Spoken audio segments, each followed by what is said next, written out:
d'abord, avant que Jésus ne dise la deuxième parole, verset 25, mais elle vint se prosterner devant lui, disant, Seigneur, secours-moi. La première intervention de cette femme, le premier soupir, c'est aie pitié de moi. Le deuxième, c'est secours-moi.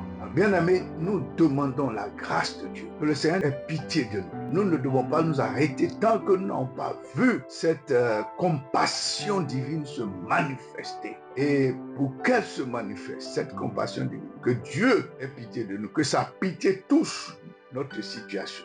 Parfois, il va falloir nous prosterner. Il va falloir nous approcher de plus près, nous humilier et demander son secours. Le secours divin et la compassion divine sont complémentaires. Elles agissent ensemble pour nous accorder la délivrance. Tu veux que Dieu ait compassion de toi. Tu veux que Dieu vienne à ton secours, alors humilie-toi, prosterne-toi. Et quand elle a adopté cette attitude, elle a eu cette position, Jésus de lui répondre ceci encore, comme une épreuve. Dans cette déclaration, Jésus le dit au verset 26, il répondit, il n'est pas bien de prendre le pain des enfants et de le jeter aux petits chiens. Cette déclaration aurait pu choquer cette femme, la désarmer complètement, parce qu'elle aurait pu se confondre à un chien, tout simplement. Et dit, alors, donc tu me considères comme un vulgaire animal, indigne. Non. La femme a vu au-delà, dans la parole de Jésus, une opportunité de manifester encore sa foi. Alléluia.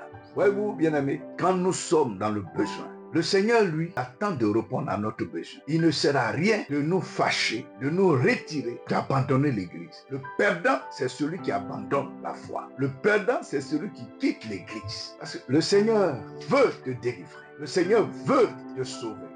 Mais il veut voir la preuve de ta foi. Et la preuve de sa foi passe par ta vision perspicace, à discerner des opportunités dans tout ce que la parole de Dieu te dit. Parfois, nous nous reprochons pas mal de choses et plutôt que de nous humilier, nous nous fâchons, nous nous énervons, nous prenons des décisions qui nous soustraient de la présence de Dieu, de sa grâce. Qu'il n'en soit pas ainsi pour toi. Je parle à quelqu'un qui m'écoute. Tu es sur le point d'abandonner ton engagement avec Dieu. Tu es sur le point de tout lâcher tomber. Parce que tu te sens choqué. Parce que tu te dis Dieu ne te répond pas. Parce que tu te dis Dieu n'a rien fait pour toi. Et que tu ne reçois que humiliation. Mais laisse-moi te dire, le Seigneur attend qu'à travers tous ces moments que tu traverses, tu fasses preuve d'une grande foi. Démontre ta grande foi. Et ici, cette femme, voyez-vous, elle a manifesté cette grande foi à travers l'opportunité qu'elle a saisie dans la parole même de Jésus. Et dans chaque promesse divine, dans chaque prédication même qu'un homme de Dieu a apportée qui te déplaît, il faut saisir la pensée de Dieu pour toi. Il faut avoir l'opportunité de saisir et de tourner cette pensée de Dieu en ta faveur. Quand Jésus lui a dit, mais il n'est pas permis de prendre le pain des enfants, de le jeter aux petits chiens, elle a dit oui.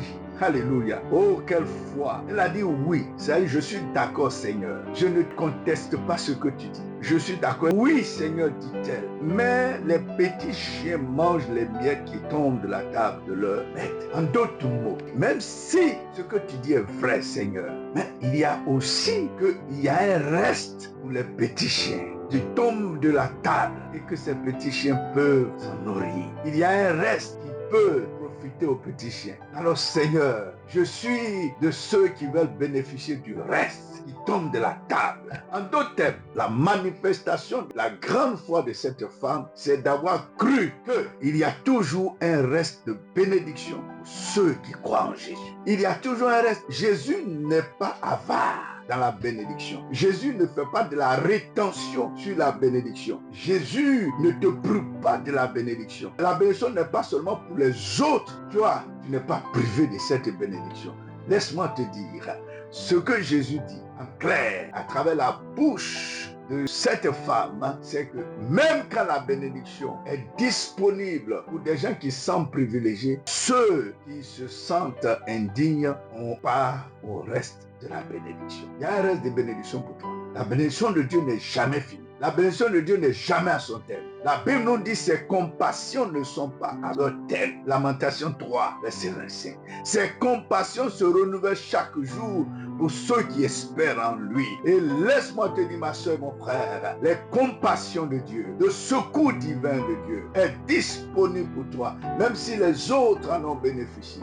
Même si les autres ont été guéris, même si les autres ont conçu des enfants et que toi tu es encore en train d'attendre, le Seigneur ne t'en a pas privé. Il y a un reste de bénédiction pour toi et saisis l'occasion de cette prédication pour que tes entrailles s'ouvrent et que toi aussi à l'année prochaine tu sois témoin d'enfantement. Saisis l'occasion du reste de la bénédiction de Dieu qui demeure encore pour toi pour recevoir ta guérison à l'instant même où je parle. Que le diabète disparaisse, que le cancer disparaisse, le cancer de sang, que le Dieu de compassion, du secours divin se manifeste à toi. Quelle grande foi, dit Jésus à la suite de cette déclaration de la femme. Femme, ta foi est grande, qu'il te soit fait comme tu veux. Alors, quelqu'un dira, quand vous lisez le texte, qu'est-ce qui a fait que Jésus déclare à cette femme que ta foi est grande?